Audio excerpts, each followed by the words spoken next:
5 cosas increíbles que suceden cuando el Espíritu Santo entra en ti. La tercera persona de la Trinidad puede ser la más olvidada. A menudo nos perdemos su obra simplemente olvidando quién es Él y qué hace constantemente en nuestras vidas. En este video mostraré 5 cosas maravillosas que suceden cuando el Espíritu Santo entra en tu vida. Cuando el Espíritu Santo entra en los corazones de parte de Dios el Padre, y cuando entra en la vida de un hombre, una mujer, un niño o una niña, suceden 5 cosas maravillosas. Primero, Él produce el nuevo nacimiento. Un joven una vez dijo: no puedo entenderlo. He estado en un hogar cristiano toda mi vida. En mi vida he escuchado miles de sermones del Evangelio. He asistido a miles de servicios religiosos y eso nunca significó nada para mí. Y luego un día dice que lo golpeó y pudo ver por sí mismo un cambio. Algo comenzó a ocurrir en él. Ese es el nuevo nacimiento. Es como comenzar una nueva vida. Viniste a este mundo a través de un nacimiento natural. Vas al mundo espiritual a través de un nacimiento espiritual. Jesús dijo eso en Juan 3:3. De cierto te digo que nadie puede ver el reino de Dios a menos que nazca de nuevo. Para un nacimiento natural tiene que ser algo físico porque viene al mundo físico. Si vas al mundo espiritual, tiene que ser un nacimiento espiritual. ¿Quién puede traer un nacimiento espiritual? Para ver cosas espirituales y experimentar cosas espirituales es mediante un nacimiento espiritual al que Jesús llama nacer de nuevo o nacer de arriba. Según Juan 3:6, lo que nace de la carne, carne es, y lo que nace del espíritu, espíritu es. Y nacer de nuevo no es algo que un hombre o una mujer pueda hacer por ti. Ni tus padres no pueden hacerlo por ti, ni tus amigos no pueden hacerlo. Solo el Espíritu Santo puede hacer que una persona nazca de nuevo. Y solo Dios, el Espíritu Santo mismo, lleva a las personas a la dimensión espiritual, al mundo espiritual. Ni siquiera puedes ver el reino de Dios, ni siquiera puedes ver el mundo espiritual sin las obras del Espíritu Santo que llamamos el nuevo nacimiento. Eso es lo primero que hace el Espíritu Santo cuando entra en nosotros, nos da el nuevo nacimiento. En segundo lugar, el Espíritu Santo, habiendo entrado en nuestras vidas, en nuestros afectos, en nuestra inteligencia, en nuestras emociones, en todo lo que somos, Él en realidad comienza a vivir dentro de nosotros. Jesús le dijo esto a sus discípulos: Él está con ustedes y estará en ustedes. Y la marca del verdadero cristiano, la marca de un verdadero hijo de Dios nacido de nuevo, es que el Espíritu Santo habita en él o ella. Y si alguno no tiene el Espíritu de Cristo, dice la Biblia, es porque él no le pertenece. Ahora muchos de ustedes, antes de darle su vida a Cristo, tal vez se habían mezclado con cristianos y se decían: hay algo en él, hay algo en ella, pero nunca pudieron identificar. No tenían las palabras ni el lenguaje para expresar exactamente lo que tenían. Y la verdad es que el Espíritu Santo es lo que viste dentro de ellos, y eso es lo que hace que un cristiano sea cristiano. La obra del Espíritu Santo, y cuando Él nos trajo al reino espiritual, Él no nos deja. Él vive dentro de nosotros, mora en nosotros hasta el punto en que incluso nuestros cuerpos están fríos. En el Nuevo Testamento, en 1 Corintios 6, versículo 9, dice que somos el templo del Espíritu Santo.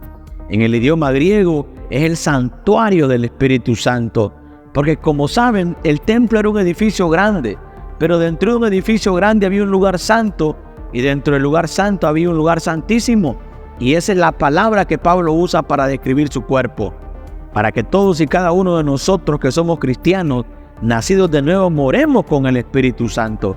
Dios está en usted, y Dios está con usted. Por eso la Biblia dice: mayor es el que está con nosotros que el que está en el mundo. Usted tiene un poder dentro de su vida que la mente humana no puede comprender. Somos más poderosos de lo que creemos. Así que todos y cada uno de ustedes que son cristianos nacidos de nuevo están habitados por el Espíritu de Dios. Ahora, número 3, el Espíritu Santo nos permite entender la Biblia. Volvamos al mundo espiritual. El apóstol Pablo dice que el hombre natural, el incrédulo, no recibe las cosas del Espíritu de Dios. Por supuesto que no puede, porque para él son locura, porque las cosas de Dios se disciernen espiritualmente. La Biblia es un libro espiritual. Puedes tener más grados que un termómetro y no entender la Biblia. Puedes tener el coeficiente intelectual de Albert Einstein y no entender la Biblia, mientras que un cristiano común y corriente que pueda no tener un alto nivel educativo, según el mundo, puede abrir la Biblia y encontrar placer al entenderlo y ver a Jesucristo en él. ¿Cómo se explica esto? Porque es un libro espiritual, es un mundo espiritual.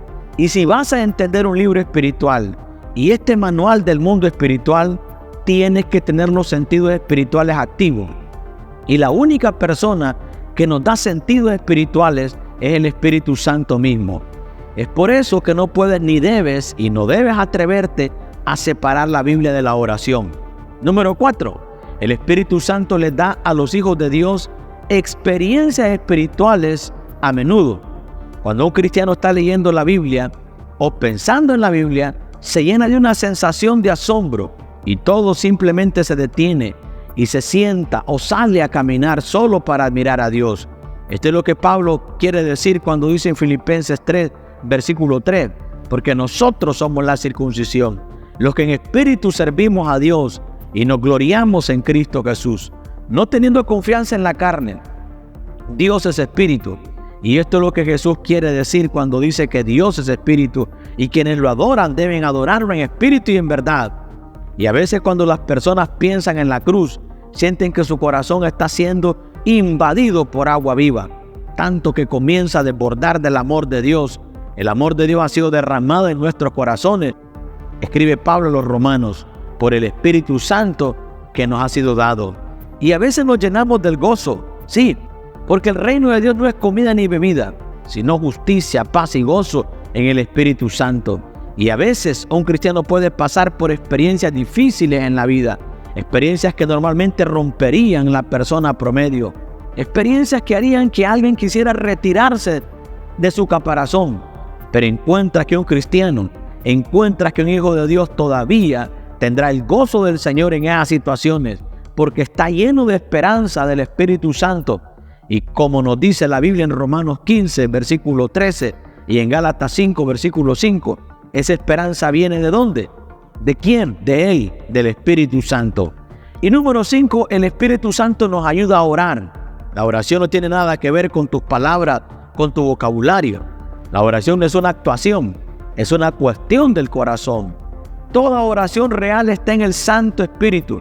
Y si nos dicen las Escrituras que todos tenemos acceso a través del mismo Señor Jesucristo por un Espíritu al Padre Celestial. Así que cada vez que has orado y tu corazón ha estado en ello, ahora ha sido obra del Espíritu Santo. El Espíritu Santo nos ayuda de 5 maneras diferentes, pero hoy solo voy a discutir 3 de estas maneras. Leamos Romanos 8:26. Dice, de igual manera el Espíritu nos ayuda en nuestra debilidad, porque no sabemos orar como conviene, pero el mismo Espíritu intercede por nosotros con gemidos indecibles. En primer lugar, el Espíritu Santo literalmente es nuestro compañero de oración. Qué maravilloso es saber que tienen al Consolador orando con ustedes. El Consolador que Jesús envió está orando con cada uno de nosotros. Cada vez que oramos, para decirlo en otras palabras, es como tener a Jesús sentado a nuestro lado y orar tal como los discípulos tenían a Jesús a su lado cuando oraban. Tienes al Espíritu Santo literalmente sosteniendo tus manos cada vez que oras. En segundo lugar, Él intercede por nosotros, porque el Espíritu Santo es nuestro compañero de oración. Él no solo se une a nosotros en oración, su Espíritu ora por nosotros. Él ora por mí y ora por usted ante Dios. Y creo que esto es algo maravilloso, porque en algunos puntos en mi vida necesitaba ayuda y creo que muchos de los avances que tenemos se deben a esto por el ministerio del Espíritu Santo. Y en tercer lugar, Él interpreta lo que estoy diciendo. La razón por la que necesito ayuda para orar es porque tengo emociones y a veces nuestras emociones pueden interponerse en nuestro camino. Cuando la verdadera calamidad, cuando estás pasando por tiempos realmente oscuros y estás experimentando un dolor extremo en tu corazón, en tus emociones, a veces todo lo que puede salir es un gemido o un llanto o un gemido, y es cuando las palabras no pueden expresar completamente lo que sientes. Creo que algunos de nuestros mayores avances en nuestras vidas y en nuestra oración ocurren en esos momentos. porque el Espíritu Santo interpreta lo que sientes y lo que estás tratando de transmitir y comunicar a Dios. Si recuerdas los momentos de tu vida en los que estabas orando, estoy seguro de que en un momento u otro sentiste que no estabas solo, y eso se debe a que no lo estabas. El Espíritu Santo estaba ahí contigo y orando contigo. ¿Qué opinas acerca de este tema tan importante del Espíritu Santo? Déjanos tus comentarios y comparte esta palabra con tus hermanos y amigos. Soy Samuel Pacheco. Recuerda que Cristo te ama y Cristo pronto viene. Bendiciones.